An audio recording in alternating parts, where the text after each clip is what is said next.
Assalamualaikum warahmatullahi wabarakatuh. Saya atas nama Eltiana, kelas Ilmu Politik B dengan NIM F01210005 angkatan tahun 2021. Dalam rangka untuk memenuhi tugas mata kuliah kepemimpinan, jadi di sini saya akan mempresentasikan materi tentang kepemimpinan.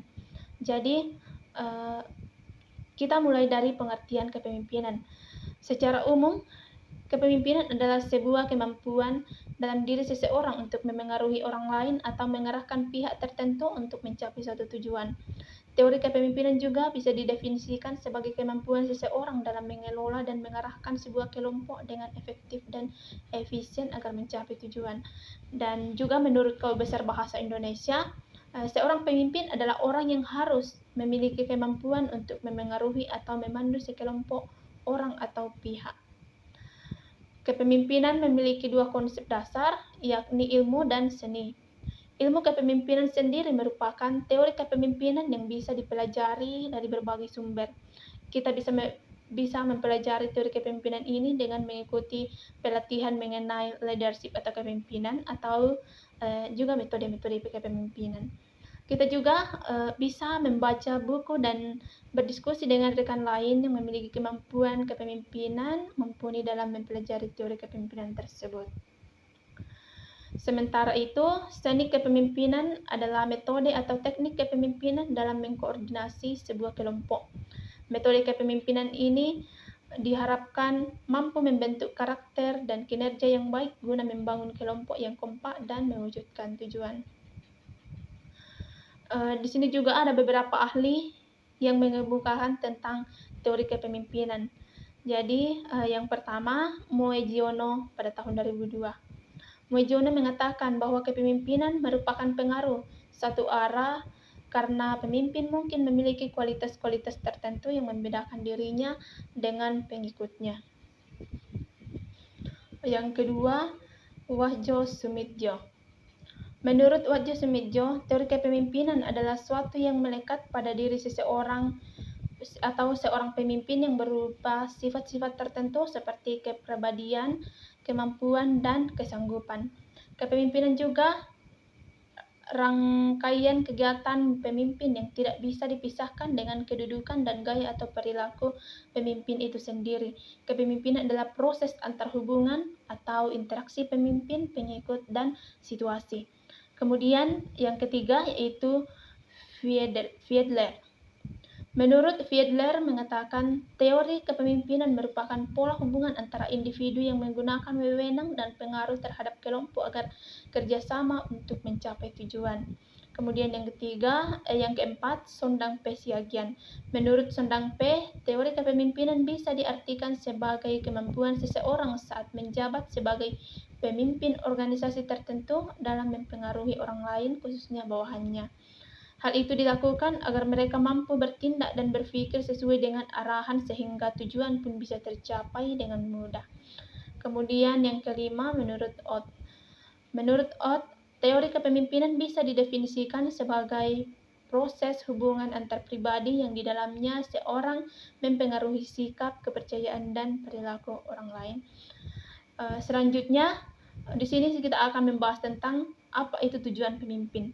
Jadi, kepemimpinan adalah sikap yang harus dimiliki seseorang pemimpin dalam membuat rencana, berpikir, dan mengambil tanggung jawab untuk kelompok serta memberikan arahan kepada orang lain. Untuk itu, fungsi utama seorang pemimpin adalah membantu suatu kelompok untuk belajar, memutuskan, dan bekerja lebih efisien. Tapi ada pula beberapa peranan dan tujuan kepemimpinan yang lainnya, antara lain, satu yaitu membantu terciptanya suatu iklim sosial yang baik. Adanya kepemimpinan dalam sebuah organisasi bertujuan untuk membantu terbentuknya suatu iklim sosial yang baik, karena iklim sosial yang baik akan mempengaruhi kinerja dan kenyamanan setiap anggota di dalam kelompok. Iklim sosial dapat diartikan sebagai suatu konsep yang abstrak di dalam organisasi. Meskipun abstrak, konsep ini bisa dirasakan pengaruhnya oleh setiap anggota organisasi. Persepsi individu dan interpretasi kognitifnya terhadap kondisi organisasi secara menyeluruh akan mempengaruhi sikap, perasaan, dorongan, dan tingkah lakunya. Pada akhirnya, iklim sosial ini akan menentukan kesejahteraan psikologis dari orang yang bersangkutan dan tercapai atau tidaknya tujuan organisasi. Sehingga iklim sosial perlu dibangun untuk membawa pengaruh yang optimal terhadap pertumbuhan dan perkembangan personal setiap individu yang diinginkan dalam suatu organisasi. Kemudian fungsi yang kedua yaitu membantu kelompok dalam menetapkan prosedur-prosedur kerja. Prosedur kerja adalah tahapan yang berurutan dengan tujuan supaya suatu aktivitas yang dikerjakan bisa berjalan lancar. Adanya tahapan-tahapan kinerja ini, setiap anggota dalam organisasi tidak akan kebingungan melaksanakan dan menyelesaikan pekerjaan sesuai dengan tugasnya. Karena setiap tahapan kerja ini sudah dilengkapi aturan-aturan dan cara pengerjaan yang bisa membantu mereka lebih mudah memahami pekerjaan agar selesai lebih cepat dan tepat. Kemudian fungsi yang ketiga yaitu membantu kelompok untuk mengorganisasi diri. Kepemimpinan dalam sebuah organisasi juga berfungsi membantu mengkoordinasi setiap anggotanya atau kelompok untuk mengorganisasi diri. Jadi, mengkoordinir berasal dari kata koordinir yang artinya suatu bagian integral dari suatu fungsi manajerial dan menjadi inti dari ilmu manajemen. Jadi, secara etimologi, koordinator memiliki arti kegiatan atau penertiban dan juga atau mengatur, menciptakan segala sesuatu agar berjalan lancar secara bersamaan. Maka, pengertian koordinasi adalah suatu tindakan pengaturan elemen-elemen yang sangat kompleks supaya semuanya bisa terintegrasi dan bekerja sama secara efektif serta harmonis. Jadi dalam ilmu manajemen, pengertian koordinasi adalah berbagai aktivitas yang dikerjakan dengan tujuan untuk mengintegrasikan tujuan rencana kerja yang sudah ditetapkan sebelumnya. Kemudian fungsi yang keempat yaitu mengambil keputusan sama dengan kelompok. Jadi pembuatan keputusan ini merupakan bagian kunci dalam kepemimpinan yang berperan penting, terutama ketika pemimpin melaksanakan fungsi perencanaan. Perencanaan yang menyangkut keputusan-keputusan penting yang berlangsung jangka panjang. Hal ini tentu tidak jauh dari pengambilan keputusan yang bisa dianggap sebagai suatu hasil atau keluaran dari proses mental maupun kognitif yang membawa pada penelitian suatu jalur tindakan di antara beberapa alternatif yang tersedia. Setiap proses pengambilan keputusan selalu menghasilkan satu pilihan akhir. Lalu keputusan dibuat untuk mencapai tujuan tersebut melalui pelaksanaan maupun tindakan. Kemudian fungsi yang kelima yaitu memberi kesempatan kepada kelompok untuk belajar dari pengalaman. Adanya pemimpin dalam sebuah organisasi, kelompok atau perusahaan juga bertujuan memberi kesempatan kepada kelompok untuk belajar dari pengalaman. Kesempatan adalah waktu yang berkaitan dengan keleluasan atau peluang dan sebagainya. Dalam hal ini, kesempatan memiliki makna berupa waktu yang diberikan suatu kelompok untuk memperbaiki sesuatu yang salah atau gagal sebelumnya. Sehingga mereka bisa belajar dari pengalaman dengan menghindari kesalahan-kesalahan sebelumnya agar tercapai tujuan yang telah ditetapkan. Selanjutnya, di sini kita akan membahas fungsi kepemimpinan. Fungsi yang pertama yaitu instruktif. Kepemimpinan memiliki fungsi instruktif yang berarti menempatkan pemimpin sebagai pengambil keputusan dan memberi tugas kepada anggotanya untuk menjalankan semua instruktif yang dikatakan pemimpinnya. Kemudian yang kedua, fungsi konsultatif. Kepemimpinan juga berfungsi konsultatif yang sifatnya dua arah. Fungsi yang menganut kebiasaan mendengarkan pendapat atau pertimbangan bawahannya sebelumnya mengambil keputusan. Fungsi kepentingan ini menempatkan para anggota organisasi atau bawahannya bisa melakukan konsultasi dengan pemimpinnya untuk mencari solusi terbaik dalam mencapai tujuan bersama. Dalam situasi ini, pemimpin haruslah sosok yang bijak dan memiliki pengetahuan di bidang terkait atau sedang dikerjakan oleh organisasi maupun perusahaannya, sehingga ia mampu memberikan solusi dan mengarahkan bawahannya dengan baik. Selain itu, pemimpin konsultatif adalah tipe pemimpin yang suka berdiskusi dengan bawahannya sebelum membuat keputusan.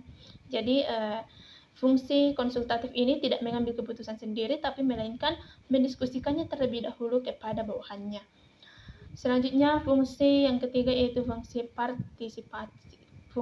partisipasi. Jadi, sebenarnya partisipasi adalah suatu bentuk demokrasi, di mana orang-orang diikut sertakan dalam suatu perencanaan dan pelaksanaan serta memikul tanggung jawab sesuai dengan kompetensi dan kewajibannya.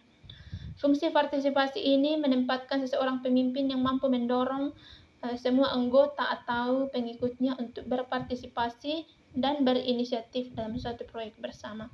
Jadi fungsi ini dalam kepemimpinannya membuat anggota organisasi atau bawahannya di sesuatu perusahaan tidak hanya sekedar mendengarkan dan menjalankan perintah pemimpin, tetapi mereka juga turut mengambil andil dalam setiap proses pencapaian tujuan. Kemudian fungsi delegasi.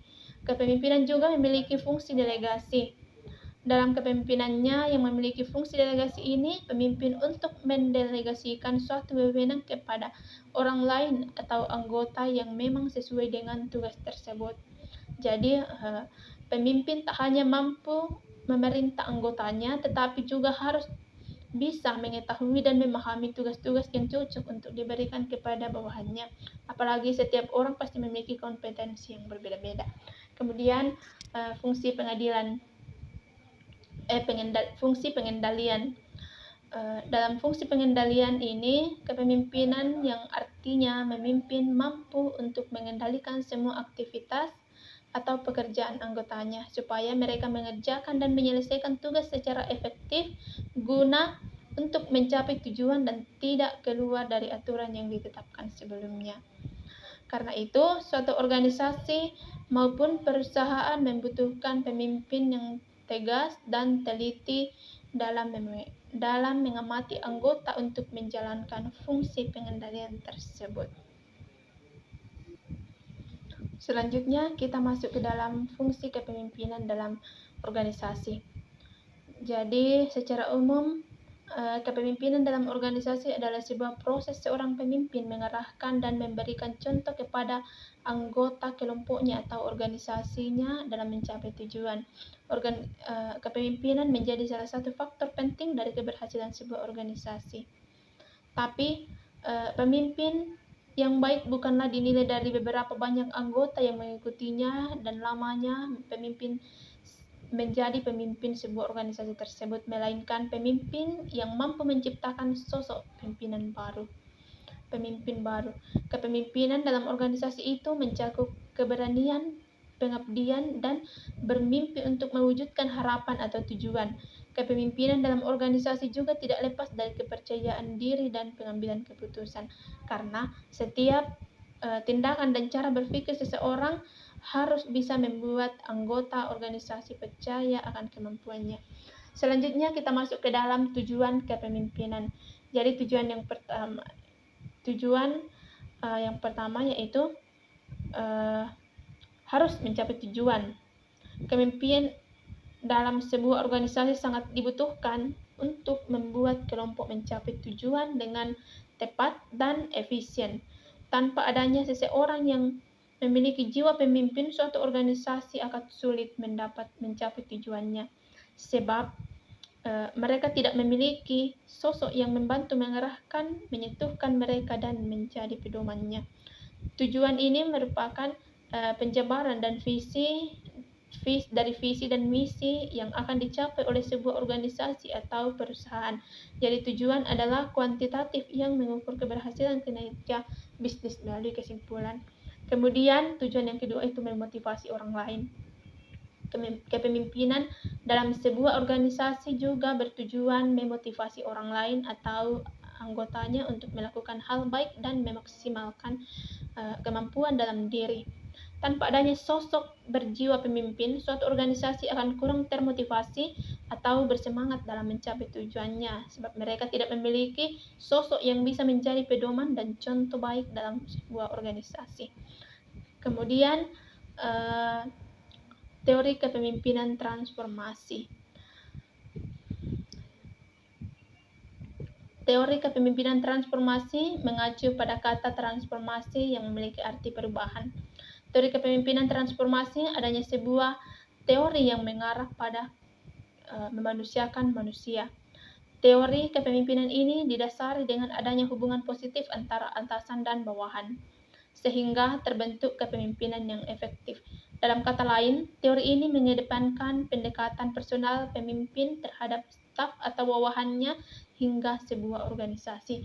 Pemimpin transformasi akan membangun semangat, mengubah kesadaran, dan menginspirasi bawahannya untuk mencapai hasil yang telah ditargetkan tanpa membuat anggotanya merasa tertekan. Gaya kepemimpinan transformasional ini selalu ingin mengelola organisasi, perusahaan, atau lembaga yang dipercayakan kepadanya dengan lebih efektif dan efisien. Bahkan model kepemimpinan transformasi ini telah diterapkan di berbagai organisasi internasional yang mengelola hubungan antar pemimpin dan anggotanya dengan menekankan berbagai faktor seperti perhatian atau attention, kemudian komunikasi atau communication, kepercayaan atau trust, rasa hormat atau respect, dan risiko atau risk. Kemudian selanjutnya kita akan membahas tentang aspek kepemimpinan transformasional. Yang pertama, di sini ada 3 aspek, yaitu yang pertama efisien, yang yakni kemampuan diri untuk menggambarkan dan atau menjelaskan dan meyakinkan bawahan tentang kondisi masa depan yang diinginkan pemimpin dan cara mewujudkannya. Kemudian yang kedua yaitu power. Power adalah kemampuan diri untuk memengaruhi. Jadi mengendalikan dan menguasai orang lain atau kelompok sehingga mendapatkan dukungan yang kuat dalam mencapai tujuan. Kemudian yang ketiga yaitu self-confidence atau kepercayaan diri untuk melakukan tindakan yang sebenarnya dari pengalaman seputar hal-hal yang terjadi pada kehidupannya. Jadi cukup sampai di sini dulu presentasi kali ini. Mohon maaf jika ada kesalahan kata baik disengaja maupun tidak disengaja, dan saya akhiri dengan mengucapkan banyak terima kasih dan assalamualaikum warahmatullahi wabarakatuh.